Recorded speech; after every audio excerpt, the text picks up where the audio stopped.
नमस्कार दोस्तों, GK stocks में स्वागत है। आज का अपना टॉपिक है मौर्योत्तर काल। यह टॉपिक सभी एग्जाम्स के लिए बहुत ही इम्पोर्टेंट है, जैसे RO, ARO, SSC GD, Delhi police या आगामी जितने एग्जाम्स हैं सभी एग्जाम्स की दृष्टि से यह बहुत ही इम्पोर्टेंट टॉपिक है। इस टॉपिक में हम 60 प्लस वेरी इम्पोर्टेंट क्वेश्चंस कराएंगे जो प्रीवियस ईयर एग्जाम्स में आ चुके हैं, और यह है हिस्ट्री का सेट 4। सेट 1 से लेकर के 3 तक का लिंक इस वीडियो के डिस्क्रिप्शन में दिया गया है, जहां से जाकर आप देख सकते हैं। तो बने रहिएगा वीडियो में दोस्तों, बिना स्किप किए पूरा वीडियो देखिएगा। और साथ ही यदि आप इस चैनल पर नए हैं या पहली बार आए हैं तो कृपया करके इस चैनल को सब्सक्राइब करिएगा तथा बेल आइकन को दबा दीजिएगा, ताकि जो वीडियो अपलोड होगा वो सबसे पहले आपको मिलेगा। तो स्टार्ट करते हैं दोस्तों आज का अपना पहला प्रश्न।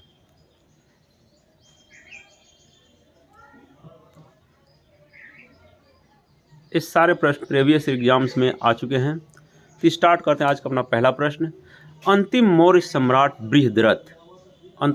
बृहद्रथ की हत्या कर किसने शुंग वंश की स्थापना 185 ईस्वी में की थी? तो इसका आंसर है पुष्यमित्र शुंग ने शुंग वंश की स्थापना की थी बृहद्रथ की हत्या करने के बाद।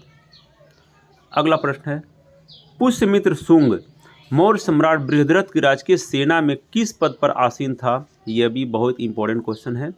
इसका आंसर है सेनापति के पोस्ट पर आसीन था पुष्यमित्र शुंग बृहद्रथ की राजकीय सेना में। अगला प्रश्न, कण्व वंश या काण्व वंश की स्थापना किसने की थी? इसका आंसर है वसुदेव ने कण्व वंश की स्थापना की थी। अगला प्रश्न है, सातवाहन या आंध्र सातवाहन वंश के संस्थापक कौन थे? यह भी बहुत ही इंपॉर्टेंट क्वेश्चन है। इसका आंसर है सिमुक ने सातवाहन वंश की स्थापना की थी। अगला प्रश्न है, सातवाहनों ने पहले स्थानीय अधिकारियों के रूप में काम किया था, किसके अधीन रहकर काम किया था? इसका आंसर है मौर्यों के अधीन। सातवाहन के पहले स्थानीय अधिकारियों के रूप में काम किया था मौर्यों के अधीन रह करके। अगला प्रश्न, निम्नलिखित में से वह महानतम कुषाण नेता कौन था जो बौद्ध बन गया था? यह भी बहुत ही इंपॉर्टेंट क्वेश्चन है। इसका आंसर है कनिष्क वह महानतम कुषाण नेता था जो आगे चलकर बौद्ध बन गया था। अगला प्रश्न है, कुषाण काल के दौरान मूर्ति कला की गांधार शैली निम्नलिखित में से किसका मिश्रण है? इसका आंसर है भारत ग्रीक शैली का मिश्रण है कुषाण काल के दौरान मूर्ति कला की गांधार शैली। अगला प्रश्न है, कनिष्क की राजधानी क्या थी? इसका आंसर है कनिष्क की राजधानी पुरुषपुर थी। अगला प्रश्न है, पुरुषपुर निम्नलिखित में से किसका दूसरा नाम था? इसका आंसर पुरुषपुर पेशावर का दूसरा नाम था। अगला प्रश्न है, चरक किसके राज चिकित्सक थे? यह बहुत ही इंपॉर्टेंट क्वेश्चन है। इसका आंसर चरक कनिष्क के राज चिकित्सक थे। अगला प्रश्न है, तक्षशिला के प्रसिद्ध स्थल होने का कारण क्या था? इसका आंसर है गांधार कला। तक्षशिला जो है एक गांधार कला का प्रसिद्ध स्थल है। अगला प्रश्न है, भारत में सर्वप्रथम स्वर्ण मुद्राएं किसने चलाई? इसका आंसर भारत में सर्वप्रथम स्वर्ण मुद्राएं इंडो बैक्ट्रियन ने चलाई थी। अगला प्रश्न है, किस संग्रहालय में कुषाणकालीन मूर्तियों का संग्रह अधिक मात्रा में है? इसका आंसर है मथुरा संग्रहालय में कुषाणकालीन मूर्तियों का संग्रह अधिक मात्रा में है। अगला प्रश्न है, निम्नलिखित में से किसने सोने के सर्वाधिक शुद्ध सिक्के जारी किए? यह भी बहुत ही इंपॉर्टेंट क्वेश्चन है। इसका आंसर है कुषाण ने सोने के सर्वाधिक शुद्ध सिक्के जारी किए थे। अगला प्रश्न है, सातवाहनों के समय में मुद्रा सर्वाधिक किस धातु के बने थे? यह भी एक इंपॉर्टेंट क्वेश्चन है।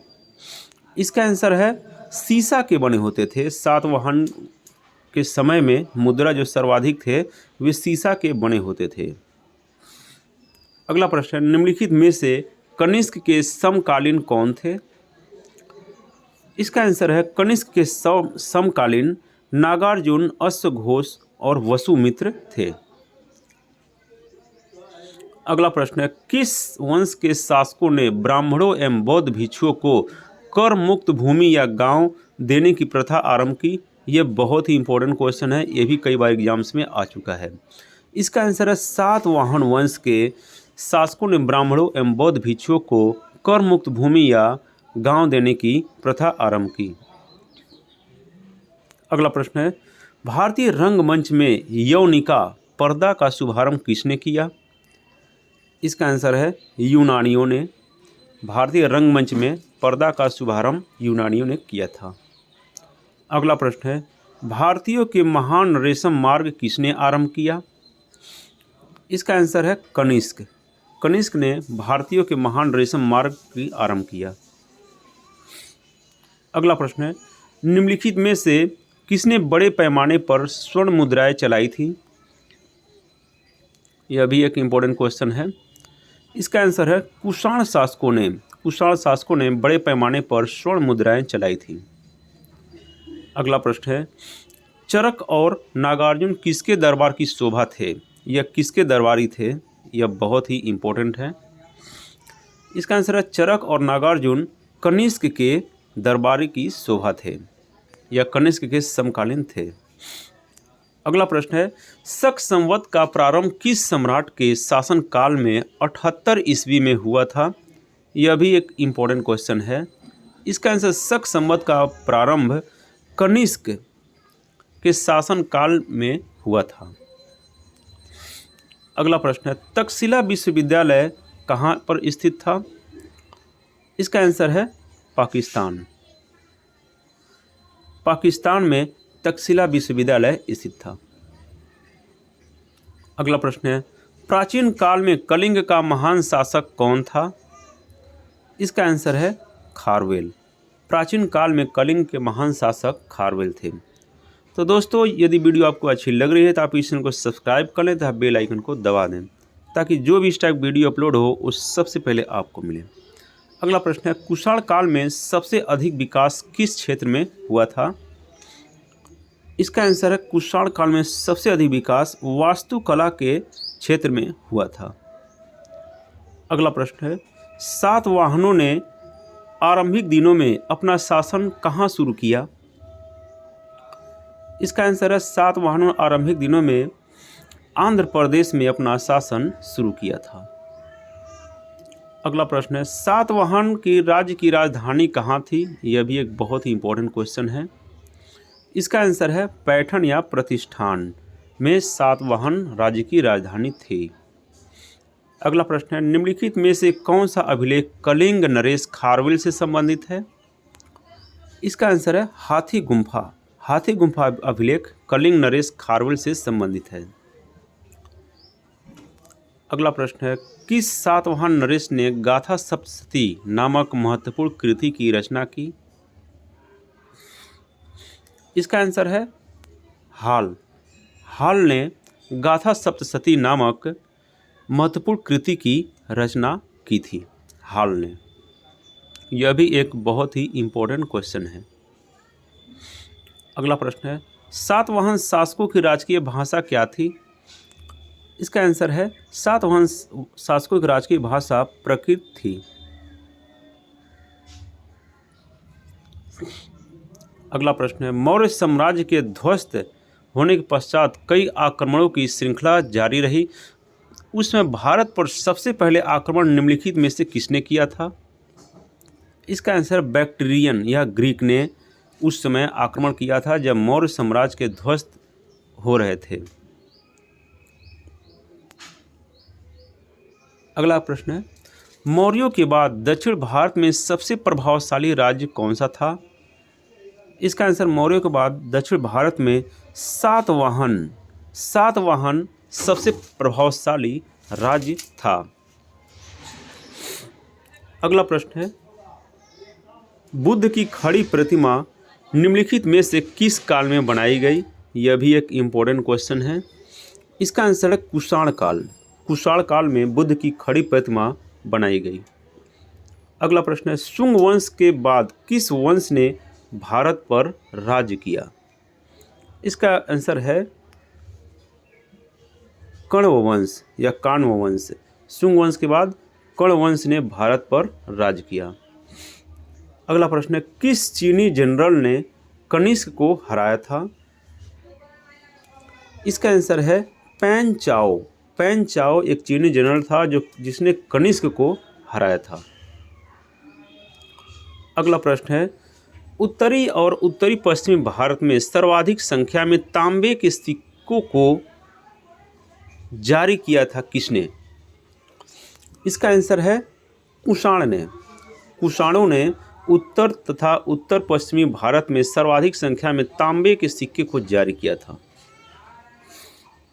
अगला प्रश्न है, जो कला शैली भारतीय और ग्रीक यूनानी शैली का सम्मिश्रण है उसे कहते हैं? इसका आंसर है गांधार। गांधार कला शैली भारतीय और ग्रीक यूनानी शैली का सम्मिश्रण है। अगला प्रश्न है, कनिष्क बौद्ध धर्म की किस शाखा का अनुयायी था जिसका प्रसार उसने मध्य एशिया व सुदूर पूर्व में किया था? इसका आंसर है महायान। कनिष्क महायान शाखा का अनुयायी था जिसका प्रसार उसने मध्य एशिया व सुदूर पूर्व में किया था। अगला प्रश्न है, कनिष्क के शासनकाल की सर्वाधिक महत्वपूर्ण घटना कौन सी थी? यह भी एक बहुत ही इम्पोर्टेंट क्वेश्चन है। इसका आंसर है चतुर्थ बौद्ध संगति कनिष्क के शासनकाल की सर्वाधिक महत्वपूर्ण घटना थी। अगला प्रश्न है, प्राचीन भारत का महान व्याकरण पतंजलि किसका समकालीन था? इसका आंसर है पुष्यमित्र शुंग का समकालीन था व्याकरण पतंजलि। अगला प्रश्न है, सर्वप्रथम भारत में विशुद्ध संस्कृत भाषा में लंबा अभिलेख किस राजा द्वारा जारी किया गया था? इसका आंसर है शक राजा रुद्रदमन द्वारा विशुद्ध संस्कृत भाषा में लंबा अभिलेख जारी किया गया था। अगला प्रश्न है, किस राजा के शासनकाल में ईसाई धर्म प्रचारक सेंट थॉमस भारत आया था? यह भी एक बहुत ही इम्पोर्टेंट क्वेश्चन है। इसका आंसर है गोंदोफिरनस के शासनकाल में ईसाई धर्म प्रचारक सेंट थॉमस भारत आया था। अगला प्रश्न है, किस कुषाण शासक ने सर्वप्रथम स्वर्ण मुद्राएं जारी की थी? यह एक बहुत ही इम्पोर्टेंट क्वेश्चन है। इसका आंसर है कडफिसस द्वितीय। कडफिसस द्वितीय ने सर्वप्रथम स्वर्ण मुद्राएं जारी की थी जो एक कुषाण शासक था। अगला प्रश्न, किस वंश के शासकों ने छत्र प्रणाली का प्रयोग किया? इसका आंसर है शकों ने। शक शासकों ने छत्र प्रणाली का प्रयोग किया था। अगला प्रश्न है, त्रातार या मुक्तिदाता की उपाधि किस वंश के शासकों ने धारण किया था? इसका आंसर है शक वंश के शासकों ने त्रातार या मुक्तिदाता की उपाधि धारण किया था। अगला प्रश्न है, प्राचीन काल के भारत पर आक्रमणों के संबंध में कौन सा सही कालानुक्रम है?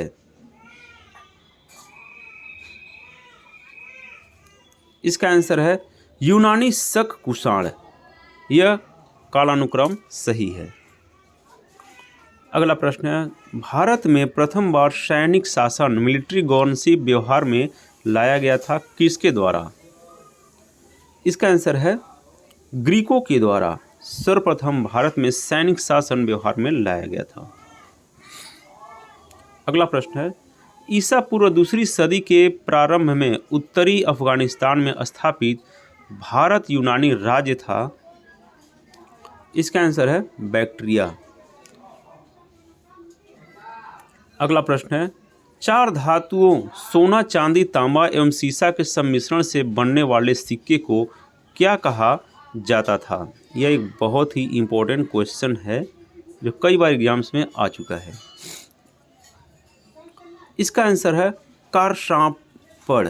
कारशांपड़ नाम था जो सोना, चांदी, तांबा, सीसा के सम्मिश्रण से बनता था। अगला प्रश्न है, सर्वप्रथम रोम के साथ किन लोगों का व्यापार प्रारंभ हुआ? इसका आंसर है तमिल एवं चेरो का। अगला प्रश्न है, मौर्योत्तर कालीन प्रमुख बंदरगाहों में कौन सा असत्य है? इसका आंसर है कोचीन। अगला प्रश्न है, निम्न में से किस स्थान को पेरिप्लस ऑफ द इरिसियन सी में पोर्ट के नाम से संबोधित किया गया? यह एक बहुत ही इंपॉर्टेंट क्वेश्चन है। इसका आंसर है अरिका मेड। अगला प्रश्न है, मौर्योत्तर काल में किसने भारत में हिंद यूनानी राज्य की स्थापना की? इसका आंसर है डेमेट्रियस ने मौर्योत्तर काल में हिंद यूनानी शासन की स्थापना की थी। अगला प्रश्न, निम्नलिखित में से किसने अपने जीवन के उत्तरार्ध में अपने पुत्र के हाथों में राज सत्ता सौंपकर बौद्ध भिक्षु हो गया था? इसका आंसर है मिनेंडर।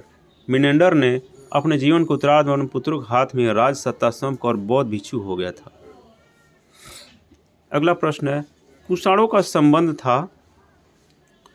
इसका आंसर है चीन के यूची जनजाति से। चीन के यूची जनजाति से कुषाणों का संबंध था। अगला प्रश्न है, रोमन साम्राज्य के अनुसरण पर किस वंश के शासकों ने कैसर या सीजर की उपाधि ग्रहण की? इसका आंसर है कुषाण। रोमन साम्राज्य के अनुसरण पर कुषाण शासकों ने कैसर की उपाधि ग्रहण की। अगला प्रश्न है, निम्नलिखित में से किसका निर्माण शुंग काल में हुआ था? यह एक बहुत ही इंपॉर्टेंट क्वेश्चन है। इसका आंसर है उपर्युक्त सभी। मतलब कि भरहुत का भी स्तूप का निर्माण हुआ था, सांची स्तूप के वेदिका रेडिंग या तोरण द्वार का निर्माण हुआ था और भाजा स्तूप का भी निर्माण शुंग काल में हुआ था। इसलिए आंसर जो है इसका उपर्युक्त सभी माना जाएगा। अगला प्रश्न है, सातवाहन नरेश हाल के समकालीन गुणाढ्य ने किस प्राकृत ग्रंथ की रचना की? इसका आंसर है बृहत कथा। सातवाहन नरेश के हाल के समकालीन गुणाढ्य ने बृहत कथा की रचना की। अगला प्रश्न, निम्नलिखित में से किस अभिलेख में चंद्रगुप्त मौर्य और अशोक दोनों का उल्लेख किया गया है?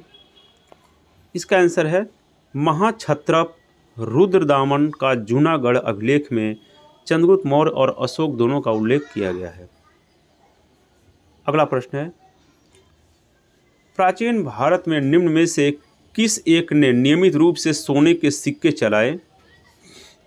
इसका आंसर है कुषाण।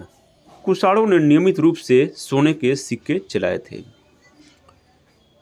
तो ये था दोस्तों मौर्योत्तर काल के 60+ very important and previous year question based question and answer जो कराए हैं। तो ऐसे ही क्वेश्चंस जीके सेट्स और टॉपिक वाइज जीके पाते रहने के लिए आप इस चैनल को सब्सक्राइब कर लें तथा बेल आइकन को दबा दें। Thanks for watching friends, like and subscribe my channel GK stocks. जय हिंद।